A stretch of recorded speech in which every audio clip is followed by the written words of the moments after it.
그날은 별일 없는 아침이었다. 늘 걷던 길이었고 늘 내려오던 계단이었다. 발을 헛디뎠다는 사실을 인식하기도 전에 몸이 먼저 바닥에 닿았다. 잠깐 숨이 막혔고 허리 쪽에서 묘하게 깊은 통증이 올라왔다. 괜찮을 거라고 생각하며 일어나려 했지만 몸이 말을 듣지 않았다. 그제서야 알았다. 이건 혼자 넘길 수 있는 상황이 아니라는 걸. 응급실 침대에 누워 천장을 바라보며 나는 처음으로 이런 생각을 했다. 만약 이 상태로 집에 돌아가지 못한다면 나는 어디에 기대게 될까? 자식들 얼굴이 떠올랐다. 다들 각자의 삶을 잘 살아가고 있었다. 연락도 가끔 오고 명절이면 얼굴도 비쳤다. 그런데 이상하게도 그 순간 가장 먼저 떠오른 생각은 미안하다는 마음이었다. 도와달라고 말해야 할 것 같다는 생각 자체가 이미 부담처럼 느껴졌다. 의사는 조용한 목소리로 말했다.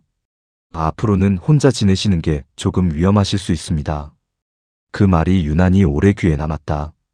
그날 나는 처음으로 노후를 막연한 미래가 아니라 지금 당장 닥칠 수 있는 현실로 느꼈다. 그리고 아주 분명한 질문 하나가 남았다. 늙어서 정말로 기댈 수 있는 건 도대체 무엇일까? 자식일까? 돈일까? 아니면 그동안 막연히 믿고 있던 어떤 관계일까? 늙어서 기댈 곳은 생각보다 많지 않다. 그리고 그 사실을 조금이라도 일찍 아는 것이 남은 인생을 훨씬 단단하게 만든다. 오늘은 그 세 가지에 대해 차분히 이야기를 해보려 한다. 1장. 우리는 노후를 준비하는 법을 배운 적이 없다. 우리는 한 가지를 너무 오래 믿어왔다.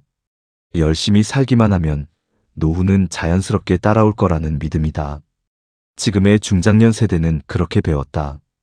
가족을 위해 일하고 참고 버티고 책임을 다하면 언젠가는 그 삶이 보상처럼 돌아올 거라고. 노후를 준비해야 할 미래라기보다 성실함의 결과로 생각했던 세대다. 그래서 많은 사람들이 노후를 계획하지 않았다. 아니, 계획하지 않은 것이 아니라 계획이라는 개념 자체를 배운 적이 없었다. 그 시절 한국 사회는 분명했다. 가족이 중심이었고 희생은 미덕이었으며 부모는 주는 사람, 자식은 받는 사람이었다. 집 한 채, 자식 학비, 결혼 자금, 손주 뒷바라지까지. 노후를 위해 남겨두는 돈보다 지금 당장 가족을 위해 쓰는 돈이 더 옳다고 여겨졌다. 부모니까 당연한 거지. 자식 잘 되면 그걸로 된 거야. 이 말들은 틀리지 않았다. 적어도 그 시대 안에서는. 문제는 시간이 흘렀다는 것이다. 시대는 바뀌었고 구조는 완전히 달라졌다. 자식들은 예전처럼 부모 곁에 살지 않는다. 평생 직장이라는 개념도 사라졌고 맞벌이와 육아, 주거비용과 경쟁 속에서 각자의 삶을 감당하기도 벅찬 시대다. 누군가를 냉정하다고 말하기 전에 먼저 구조를 봐야 한다. 지금의 자식 세대는 부모를 외면해서가 아니라 부모의 노후까지 떠안기에는 이미 너무 많은 짐을 지고 있다. 그런데도 우리는 여전히 옛 기준으로 현재를 판단한다. 왜 자식이 예전 같지 않은지, 왜 노후가 이렇게 불안한지, 왜 마음이 놓이지 않는지. 그래서 많은 중장년이 이 불안을 자신의 문제로 돌린다. 내가 덜 준비해서 그런가? 내가 잘못 살아서 그런가? 내가 더 참았어야 했나? 하지만 이 불안은 개인의 부족함에서만 온 것이 아니다. 우리는 노후를 준비하는 법을 제대로 배운 적이 없었다. 국가도, 사회도, 교육도 어떻게 늙을 것인가에 대해서는 구체적으로 가르쳐주지 않았다. 그저 열심히 살라고만 했다. 그러면 나중은 괜찮을 거라고. 하지만 준비하지 않은 노후는 반드시 타인의 손에 맡겨진다. 그 타인이 자식일 수도 있고 시설일 수도 있고 제도일 수도 있다. 중요한 건 그 순간부터 선택권은 내 손을 떠난다는 사실이다. 어디서 살지, 어떻게 돌봄을 받을지, 무엇을 결정할지. 그 선택을 내가 아닌 누군가가 하게 되는 순간 노후는 불안해진다. 지금 느끼는 막연한 두려움은 나약해서가 아니라 준비하지 못하도록 살아온 결과다. 이걸 인정하는 것이 노후를 다시 설계하는 첫 번째 출발점이다. 잘못 산 게 아니다. 다만 배운 적이 없었을 뿐이다. 그리고 이제는 늦지 않았다. 2장. 자식은 사랑의 대상이지 노후의 안전장치는 아니다. 자식에게 기대는 마음은 아주 자연스럽다. 이건 욕심도 아니고 계산도 아니다. 우리는 자식을 위해 평생을 살아왔다. 먹을 것 아껴가며 키웠고 하고 싶은 것 밀어가며 뒷바라지했다. 자식이 아플 때는 내 몸보다 더 아팠고 자식이 잘 되면 그걸로 인생 절반은 성공했다고 느꼈다. 그러니 나이가 들수록 이런 생각이 드는 건 당연하다. 그래도 마지막엔 자식이 있지. 설마 자식이 나를 외면하겠어. 이 마음은 의존이 아니라 신뢰에 가깝다. 사랑으로 맺어진 관계에 대한 기대다.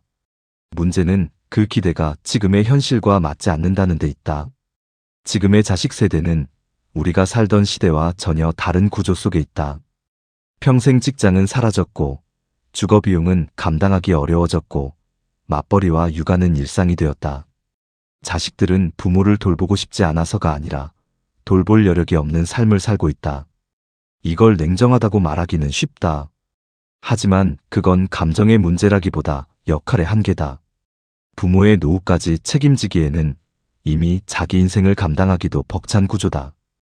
그런데도 우리는 자식에게 기대는 마음을 쉽게 내려놓지 못한다. 왜냐하면 그렇게 살아왔기 때문이다. 부모는 희생하고 자식은 나중에 돌려주는 구조.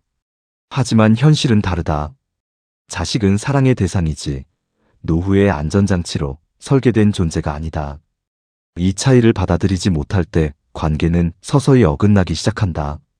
처음엔 작은 장면들이다. 몸이 아파 병원에 가야 하는데 일정 맞추기가 어렵다. 집안일이 버거워 도움을 요청했지만 자주 부탁하기는 망설여진다. 점점 말수가 줄어든다. 부담이 될까봐, 미안해질까봐. 그러다 어느 순간 결정을 대신 내려주는 상황이 온다. 이제 혼자 계시긴 힘드니까 여기로 가시는 게 좋을 것 같아요. 요양시설이 더 안전하대요. 저희가 다 알아봤어요. 그 말들이 틀렸다고 할 수는 없다. 다만 그 과정에서 빠지는 것이 있다. 당신의 선택이다. 자식들은 효율적으로 판단하고 부모는 감정적으로 받아들인다. 이 간극이 커질수록 부모는 점점 자신의 삶에서 빠져난다. 자식에게 모든 걸 맡긴 노후의 공통된 풍경은 비슷하다. 결정은 누군가 대신하고 설명은 나중에 듣게 되고 불편함은 참고 넘긴다. 이때부터 관계는 사랑이 아니라 부담으로 변한다. 부모는 눈치를 보고 자식은 책임감을 느낀다. 이건 누구의 잘못도 아니다. 다만 구조가 그렇게 흘러갈 뿐이다. 그래서 분명히 짚고 가야 한다. 이 이야기는 자식을 믿지 말라는 말이 아니다. 자식은 여전히 소중하고 사랑해야 할 존재다. 다만 전부를 맡기지는 말라는 말이다. 노후를 자식의 선에 위에 올려놓는 순간 그 관계는 무거워진다. 사랑은 가벼울수록 오래간다. 의존은 깊을수록 관계를 망가뜨린다. 자식과 좋은 관계로 남고 싶다면 자식에게 노후를 맡기지 않는 선택이 오히려 필요할지도 모른다. 다음 이야기는 이 깨달음 위에서 이어진다. 3장. 노후의 첫 번째 기댈 곳. 돈은 자존심이 아니라 선택권이다.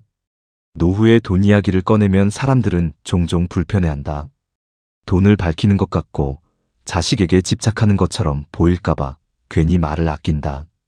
우리 세대에게 돈은 자랑의 대상도 아니었고 앞세울 수 있는 가치도 아니었다. 그저 묵묵히 벌어서 가족에게 쓰는 것이 전부였다. 그래서 많은 중장년은 지금도 이렇게 말한다. 돈 욕심은 없어. 먹고 사는 데만 있으면 되지. 그 말 속에는 겸손도 있고 체념도 있다. 하지만 노후의 돈은 욕심의 문제가 아니다. 노후의 돈은 부자가 되기 위한 수단이 아니다. 선택할 수 있게 해주는 힘이다. 아플 때 병원을 고를 수 있는 선택권, 도움이 필요할 때 누구에게 맡길지 정할 수 있는 권리, 불편한 상황에서 그건 어렵겠습니다 라고 말할 수 있는 여유. 이 모든 것은 돈이 많아서가 아니라 돈이 남아있기 때문에 가능하다. 노후의 돈은 쓰지 않기 위해 모으는 돈이 아니다. 지켜야 할 돈이다. 우리는 평생 돈을 쓰는 훈련만 해왔다. 자식 학비로 쓰고, 집 마련에 쓰고, 결혼 자금으로 쓰고, 손주를 위해 쓰는 것까지. 그 과정에서 돈을 지키는 법은 배우지 못했다. 부모니까 당연히. 지금 아니면 언제 써.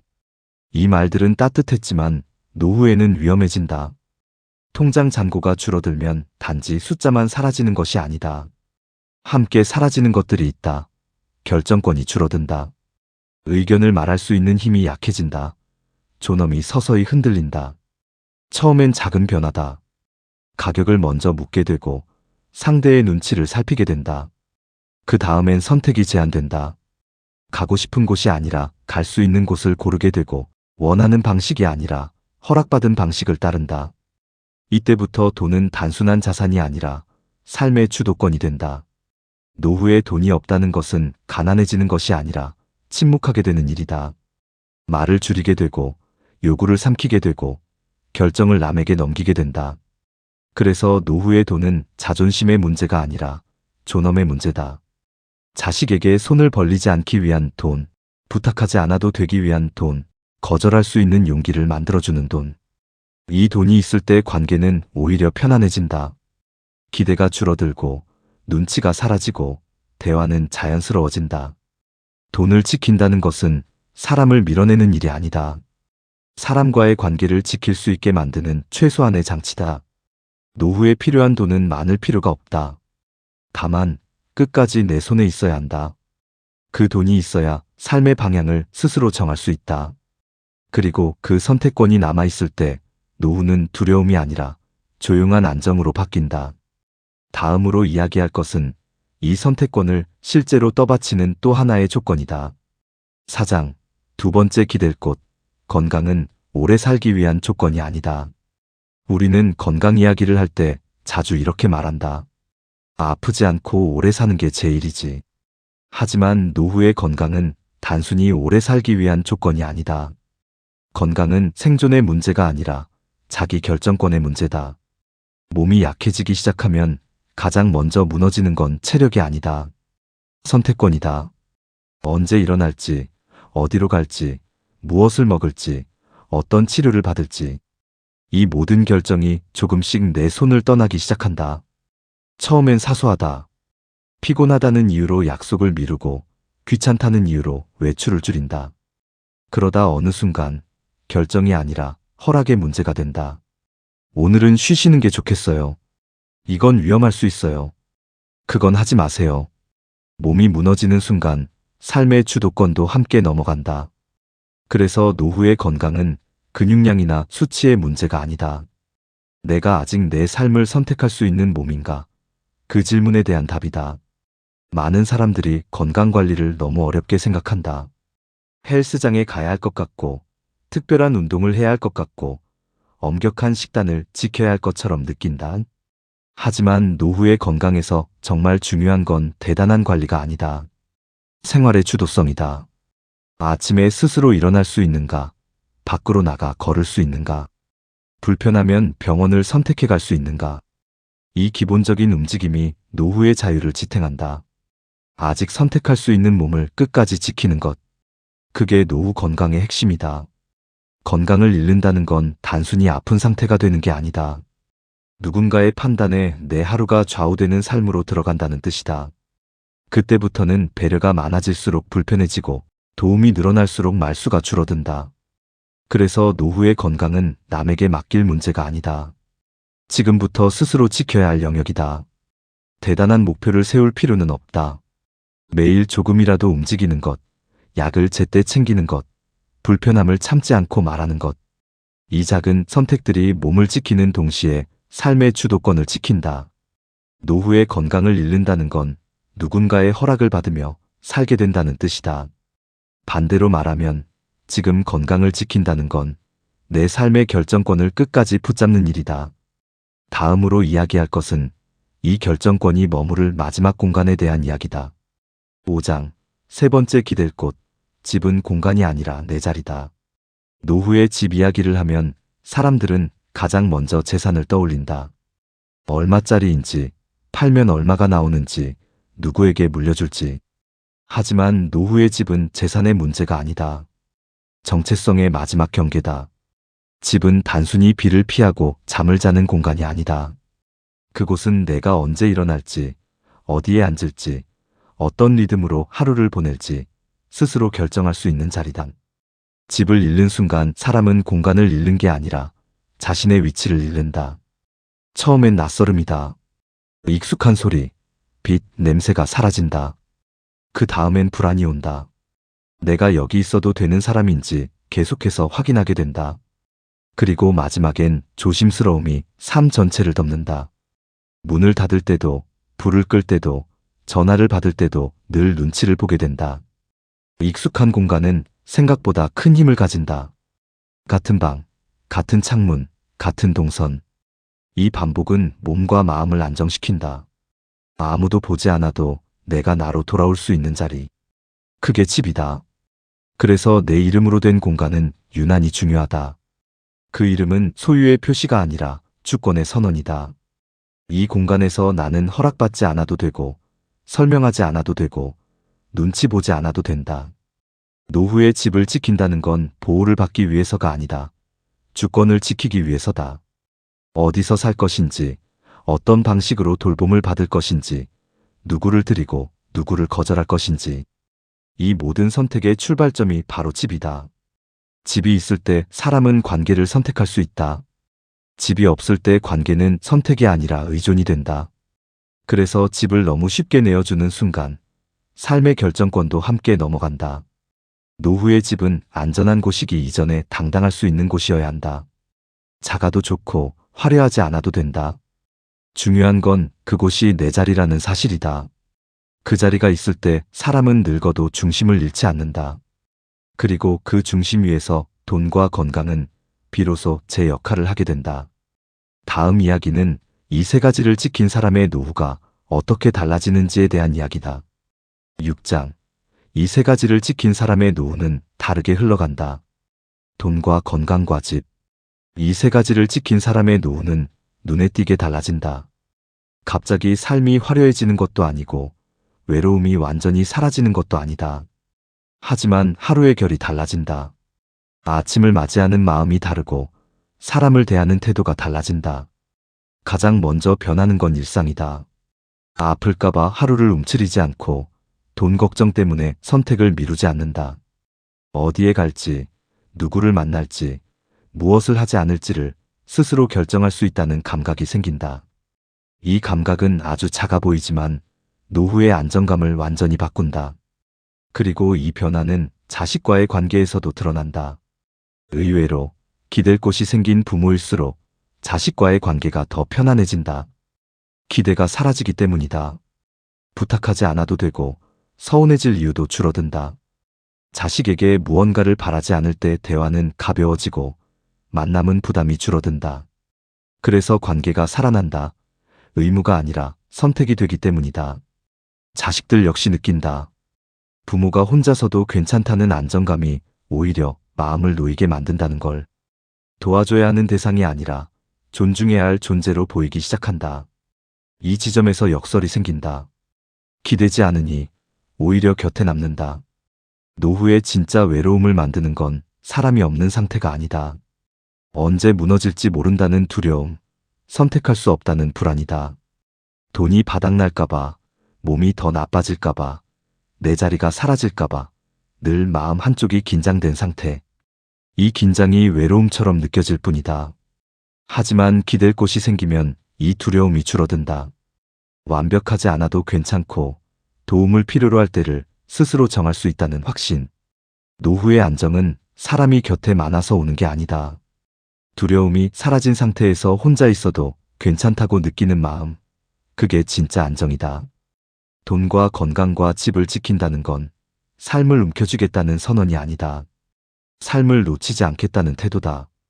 이 태도를 가진 사람의 노후는 조용하지만 흔들리지 않는다. 그리고 그 조용함 속에서 삶은 다시 자기 속도로 흘러간다. 노후는 맡기는 시간이 아니라 다시 잡는 시간이다. 오늘 이야기는 자식에게 기대지 말라는 뜻도 아니고 도움을 받지 말라는 이야기도 아니다. 다만 분명히 구분해야 할 것이 있다. 사랑과 의존은 같지 않다는 사실이다. 사랑은 줄 수 있다. 기꺼이 내어줄 수 있고 기쁘게 희생할 수도 있다. 하지만 의존은 다르다. 의존은 선택권을 함께 넘겨주는 일이다. 쇼펜하우어는 인간의 불행은 타인에게 삶의 중심을 맡길 때 시작된다고 말했다. 스스로 설 수 없는 상태에서 맺는 관계는 위안이 아니라 불안을 키운다고. 노후에 필요한 것은 사랑을 덜 주는 것이 아니다. 삶의 키를 다시 잡는 것이다. 내가 어디서 살지, 어떤 방식으로 돌봄을 받을지, 언제 도움을 요청할지. 이 결정들을 내 손으로 할 수 있는 상태. 그 상태가 만들어질 때 관계는 더 건강해지고 마음은 오히려 가벼워진다. 노후는 누군가에게 맡기는 시간이 아니다. 다시 내 삶을 손에 쥐는 시간이다. 그래서 늙어서 기댈 곳은 누군가가 아니라 내가 지켜온 것들이다. 돈, 건강, 집, 그리고 스스로 선택해온 삶의 태도. 쇼펜하우어는 행복은 소유가 아니라 자기 삶에 대한 통제력에서 온다고 말했다. 이것들이 남아있을 때 노후는 외로움이 아니라 조용한 안정이 된다. 오늘의 이야기가 당신의 마음에 오래 남지 않아도 괜찮다. 다만 한 문장만 기억해도 충분하다. 노후는 맡기는 시간이 아니라 다시 잡는 시간이라는 것. 이 시간이 지금의 삶을 돌아보는데 작은 울림이 되었다면 구독과 좋아요로 함께 해주세요. 오늘도 긴 이야기를 들어주셔서 감사합니다.